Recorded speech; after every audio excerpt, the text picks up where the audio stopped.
On Christmas, a vampire starts shooting at him, and in doing so, somehow knows a lot about angels. Somebody write this.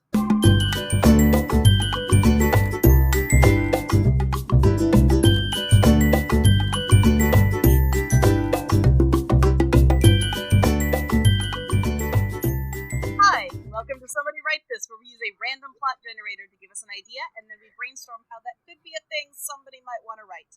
I'm Hannah.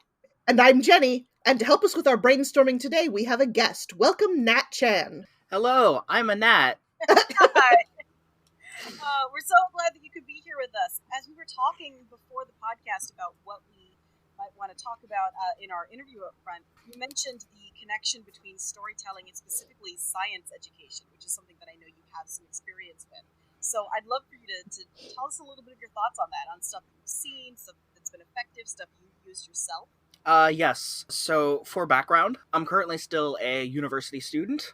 I'm doing my degree in geochemistry with a minor in archaeology.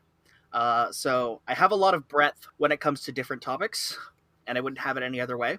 But I do a lot of volunteering with various activities on campus, getting younger generations interested in various sciences. So, Cool. Yeah, as we were talking about how, yeah, especially archaeology in particular that is the story. That's the story of our past, and so bringing that today and getting what have been some ways that you've seen people use storytelling or narrative or other art forms to bring science and make it really appealing and get these younger generations interested. Yeah, so a lot of that comes down to trying to sell a narrative for things like objects. So a lot of the research stuff that I do involves looking at various rocks and finding ways to tell stories about the rocks. So most of my writing prowess has been used these days to write interesting stories about rocks, which is not my favorite topic to write about, but at the same time kind of is. So a lot of science involves exploring various aspects of the physical world and the journey that objects go through leave marks on them. So, for example, if I'm on a dig and you find a roof tile from somebody's house, that in and of itself has a lot of information buried in it because it has to have gone through a number of processes to get to us. The tile had to have been made at some point. The material has to be sourced from somewhere. Somebody must have transported that material. They must have put it on a house, and something must have happened to the house for a tile to fall off and then get buried underground. A lot of archaeology is about trying to find the information hidden within an object. So if you look at the bits and pieces we have, you can put together little bits. So the stuff that I specialize in, rocks, lets you tell where you have sourced various rocks from. So again, let's say that this house tile was found in a Roman villa. The tile is composed of certain clays, and if you look at the specific chemistry of what that clay is made out of, that can tell you which rock groups it's likely from, because depending on where the rock was formed, there will be little trace differences in chemical composition. It doesn't affect the larger aspects of the rock, so it'll still be the same type of rock, but it will have little trace differences that lets you identify exactly where it might have come from. That lets you figure out things like trade routes. So it means that the person who had access to this house had some sort of connection to this rock quarry over, sometimes it can be like 2 entire countries over that this rock has been shipped from. And then somebody has to have taken that rock and crushed it up and turned it into a tile or a brick. And usually people will make physical marks on things. So, like a maker's mark. And that's another piece of information to the story of this tile. The rock was harvested in one place, crushed up by somebody, sent to a different place. Somebody transformed it into an object that somebody used, and then sent it to a different destination for it to be used. Sure, and yeah. then there's that last piece where the context around it. So, for example, again, saying it's some sort of Roman villa, we know that, say, if we find it packed by volcanic ash, we can tell that what actually happened to the final fate of the house if it was suddenly buried by volcanic rocks. And all that kind of serves to tell an interesting story of how people lived long ago. I don't know if any of you have seen the series Walking with Dinosaurs, or other sort of nature documentaries, but I find the most compelling stories in nature documentaries ones where you can kind of follow individuals and see what it might be like to grow up as a young snake and the hardships that you might face, because that's something that humans connect to. It takes something very abstract, like ecosystems and food webs and how different animals live their lives, and it puts it in terms that humans have an easier time grasping, which also gives us a greater connection to said environments. Oh, sure. And it makes you the story makes you want to know more, as opposed to just listing a bunch of chemicals or. Exactly, yeah. Yeah. So I keep joking that I'm not the best at writing the report aspect, the paper aspect, because I like playing with lasers and stuff. But the reason people care about the stuff that I blast with lasers is because you can tell is by trying to find evidence for the story of this individual object. I know a lot of people give academic papers flack for being pretty dry, and I cannot agree with them more. I think that a lot of papers would be a lot more readable if people just learned how to write some very basic prose. Yes. You can put the technical stuff in there, but have at least part of it accessible for the layperson. Yeah, having context for those numbers is vitally important in terms of actually engaging your audience. Well, that's what I always say about I love history as a subject, but I hated history class because they're always just throwing lists of dates at me. It took me years before I realized that Victorian England, like Sherlock Holmes time, was the same as Old West time in the Americas. Yep. I had no clue they were concurrent because they didn't teach history that way. But when you get into stuff like that, you can see all these interesting things. Thank you so much for sharing this. This is so fascinating to me and Jenny. I know we really could talk about this all day long. I'm, about how to connect this to people, but we are on a time limit, so we are going to move ahead to our actual brainstorming. But thank you so much for sharing that and that unique perspective with us. We haven't really talked about that on the show yet, about the connection between the arts and sciences. So that's really cool. So as a reminder, our plot today is on Christmas, a vampire starts shooting at him, and in doing so, somehow knows a lot about angels. So so many questions. Let me throw out a few basic ones just to get us started. The first question: who is the vampire, and who are they shooting at? This is important. And then the second question is: who is knowing about angels? And thirdly, why does shooting this person teach them about angels? Okay, because I'm thinking about the ambiguity of the word shooting. Like, is the vampire taking pictures? Is the vampire shooting a gun? Is the vampire... or is the vampire shooting hoops? Yes. Basketball, is this... Christmas. Because it's true, because it does say starts shooting at him, which implies that the shooting at takes place over an extended period of time. Yes. Or that it's interrupted. That it begins and then somehow knowledge about angels happens and that stops it. So maybe that's the whole point then, because maybe it's like an entire thing like with supernatural characters and they're all just playing basketball. So the vampire starts shooting at him, presumably maybe him as maybe it's sort of like an interview with a vampire kind of thing, where this one person is allowed an insight into the secret world of angels and vampires, and the only way that he could get the scoop was if he agreed to play in the Christmas basketball tournament because Team Vampire the vampire's doing the shooting, so maybe it's because Team Angel is actually down a member, and they're like, uh, Team Vampire and Teen Angel. yeah, exactly. I In love fact, it. it could be a sequel to I love it. Space Yeah. Jam if we want to do that. Just So- throwing it out there.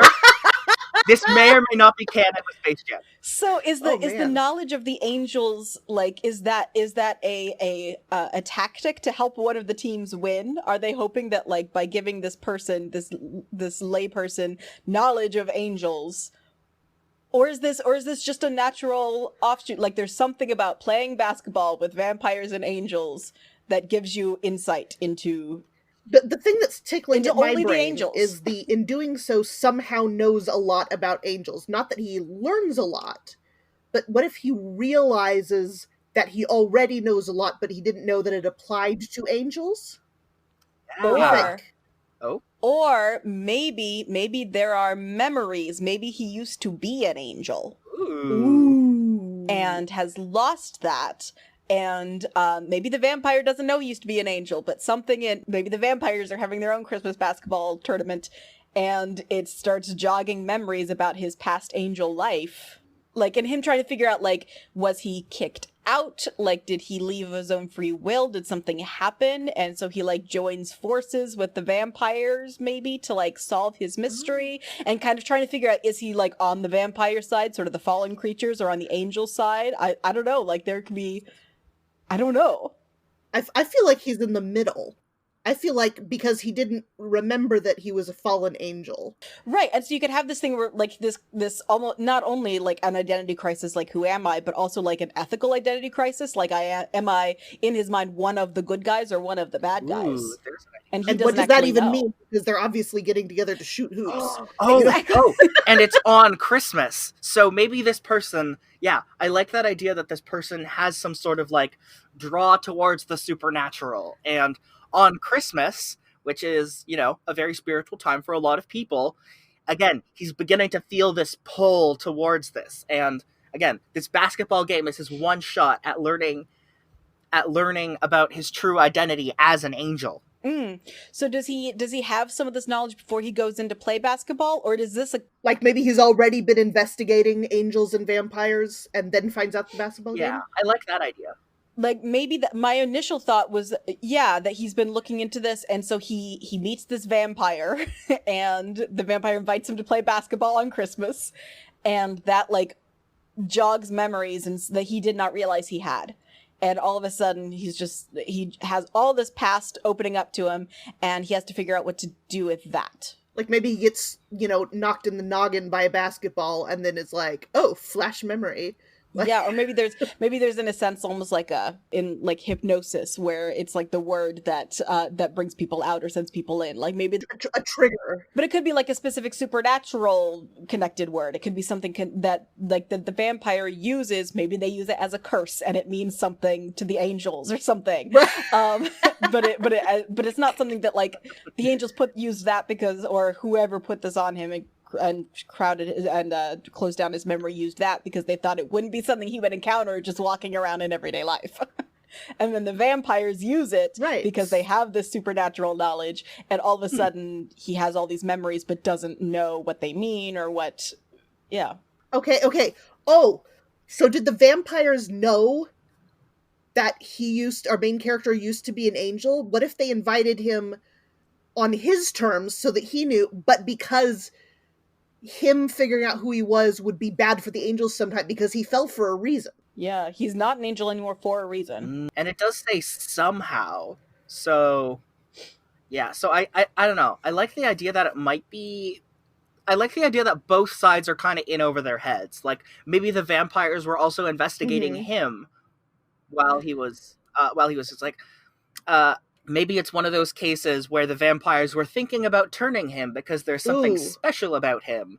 And so they want to learn a little bit more. So they invite him to maybe this basketball game. Is it even possible to turn a fallen angel, and what kind of vampire would that be? Like, maybe they have a myth about Exactly. it or And so maybe they don't know what they're getting into, just as our protagonist doesn't. Kind of a really interesting friendship dynamic between maybe like the vampire who first reached out to him, who realizes that there's something more about this guy, and him. And you can have this really interesting dynamic where they're both kind of not sure where he's going to fall. Like, we're not sure where he's going to, which camp he's going to end up This being is part really of. fascinating.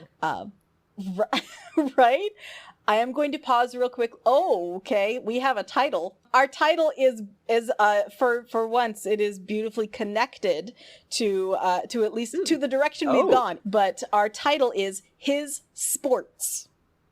Is in the sports that belong to him. Ooh. So, and it's still generic because it's still it's still a mysterious him. That makes the basketball more significant, clearly, rather than just a sideways medium. Okay, so maybe this guy, our main character, is like a graduate student, and their dissertation is studying the effects of human culture on supernatural beings, because here they are, angels and vampires playing basketball. Yes. Yeah. So again, bringing sort of my student ideas into this, where did he get the funding from? Obviously, he's a sports athlete, which is why the vampires want him.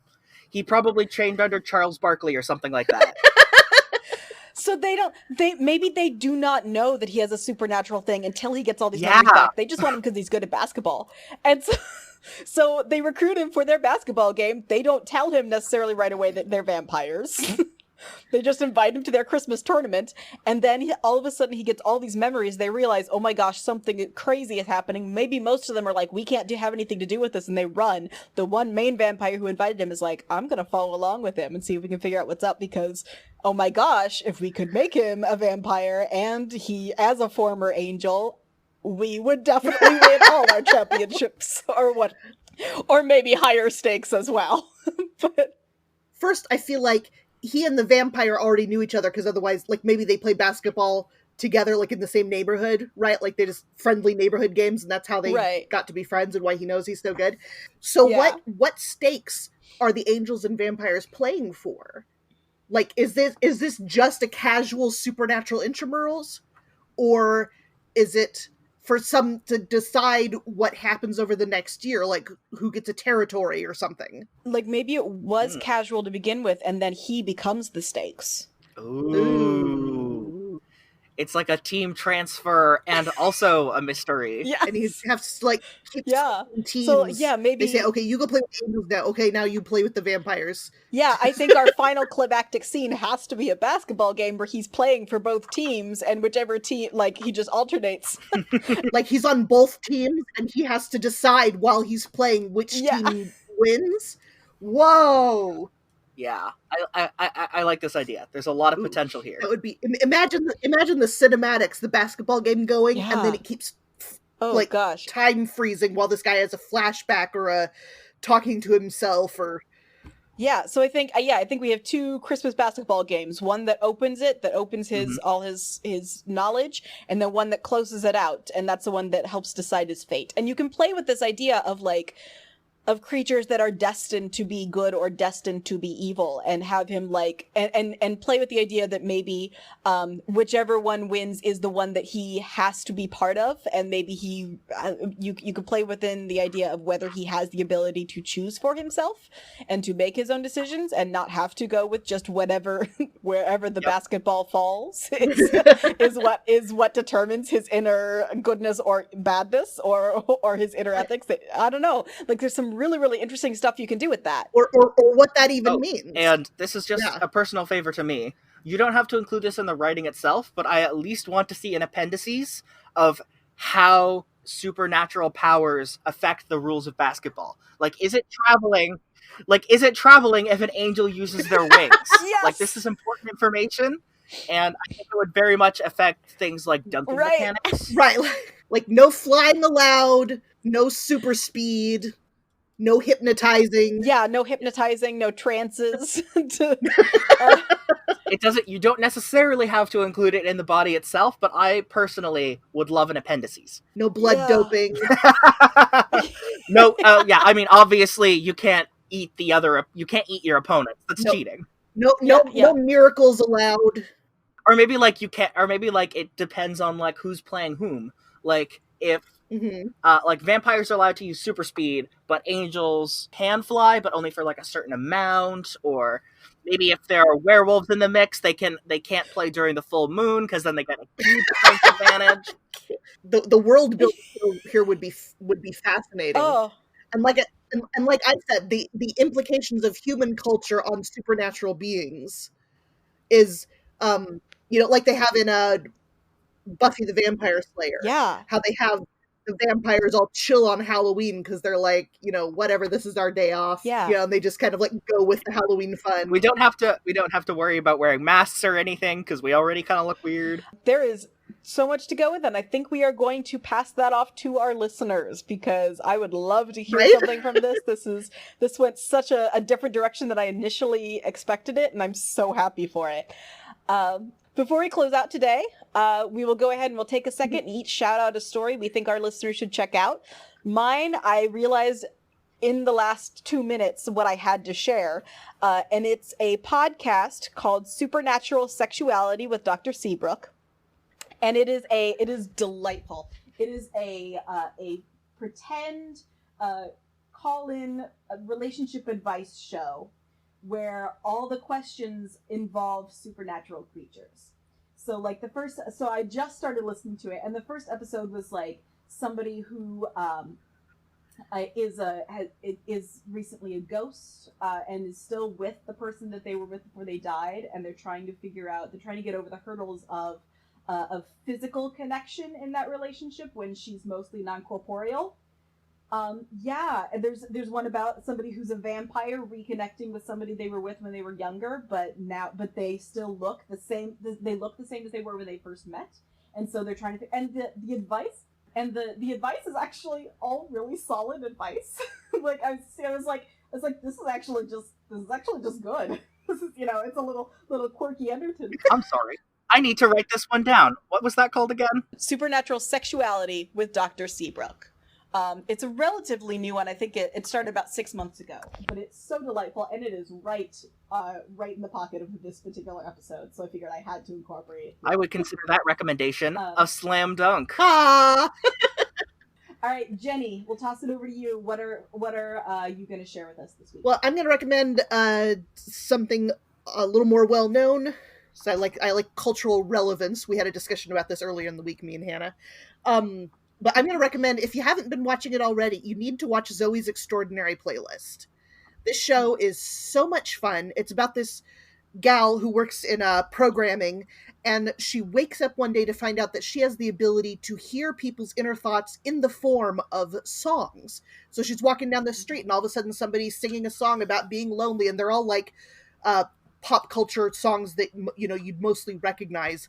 And then all the trouble she gets into hearing people's secret thoughts, the thoughts behind the words they're actually saying. And it's not only fun in that sense, lots of dance numbers and whatnot, but it's also incredibly emotional and poignant in places. And it's just one of my favorite shows currently going on right now. And I hope they do another season. All right, Nat, we're going to toss it to you. What would you like to share with our listeners?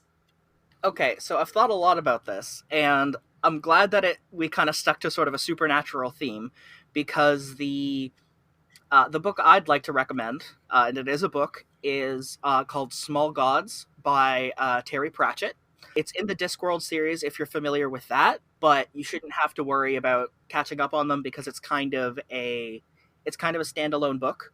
It's not part of it's part of the series and the universe. It doesn't follow any one particular plot line. It's its own self-contained story, and it's I haven't finished it yet, so no spoilers, but it's a book about a great and powerful god of a very large monotheistic religion. But the way deities work in Terry Pratchett's world is gods get their powers from true believers. The problem is the religion has spread well, but the actual teachings of the god and while the religion of the god has spread far and wide, the actual spiritual concerns have not so much. So when he tries to take on an avatar, the only thing he can muster is a small turtle, because there's only one true follower, and people don't really pay much attention to him because they think he's not very smart, and but he's a very good listener. And it's basically these adventures of this super powerful deity trapped in a tiny turtle body, and his friend who wants to be just can we just be nice to each other? So That sounds yeah, so it's a fun. it is. Yeah, it's an interesting take on religion and spirituality without necessarily picking any one side, if that makes sense. Like Yeah, it just examines. kind of exploring the. Yeah, that's my pick. Awesome. I really need to read more Terry Pratchett. I have not read nearly enough for being as big of a genre fiction fan as I am. All right. So before we close out, final thing, Nat, is there anything that you'd like to plug for yourself, or for a friend that you'd like to just get some self promotion stuff out there? Yes. So I do have an Instagram, but it's mostly filled with pictures of cats. Um, and hopefully soon, maybe some pictures of rocks and fossils as well, if I can clear that. So if you want to follow me, it's natcat44 on Instagram, KNAT 44. But in terms of my writing stuff, I'm currently not writing a whole lot because I'm mostly writing about rocks. But I do have a friend who is also actually, who, in addition to collecting short stories, is a freelance editor. So if you're interested in maybe trying to get your writing published, I would recommend you check out scribecat.ca. My friend Ash Lachance runs that website. Her rates are very reasonable. I use her for editing my academic papers uh, quite often because, again, academic papers tend to drag. Yeah. And it's easy to. So, yeah, so if you're looking for that, and I also plug it because I hope to one day be able to write for one of her anthologies at some point. So hopefully I'll be featured there one day. But even still, I recommend you check out scribecat.ca. That's CRIBEKAT or CAT. CAT.